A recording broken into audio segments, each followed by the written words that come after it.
બનાસકાંઠાના ડીસાના ધારાસભ્ય વિધાનસભામાં અંધશ્રદ્ધાને રોકવા કાયદો રજૂ કરશે. પાલનપુર ગુજરાત રાજ્યમાં અનેક ઠેકાણે ભોળા લોકોને તેમની સામાજિક સમસ્યાઓને જાણી તેમાંથી ઉગારવા માટે લલચાવી ફસલાવી પારિવારિક સમસ્યાનું નિવારણ લાવી આવવાનું કહીને ઠગતા લેભાગુ તત્વો નાથવા માટે હવે ગુજરાત સરકારે કાયદો લાવી રહી છે. આ કાયદો ડીસાના ધારાસભ્ય વિધાનસભાના મેજ ઉપર મૂકશે અને કાયદા અંગેનું સંબોધન કરશે.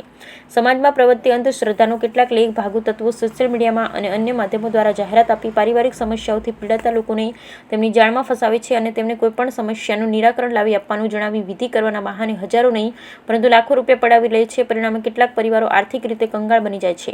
એટલું જ નહીં, આર્થિક સંકળામણમાં પરિવારમાં અઘટિત ઘટનાઓ બનતી હોય છે ત્યારે પરિવાર મુશ્કેલીનો સામનો કરવો પડતો હોય છે.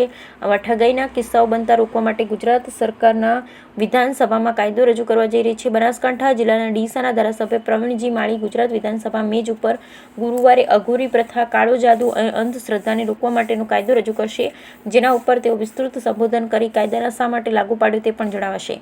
આ કાયદો બનતા અનેક પરિવારોનું આર્થિક અને માનસિક શોષણ કરતા તત્વોને નાથવામાં મદદ મળશે તેમજ છેતરપિંડી પણ અટકશે. બ્યુરો રિપોર્ટ ભરત ઠક્કર, ડીસા.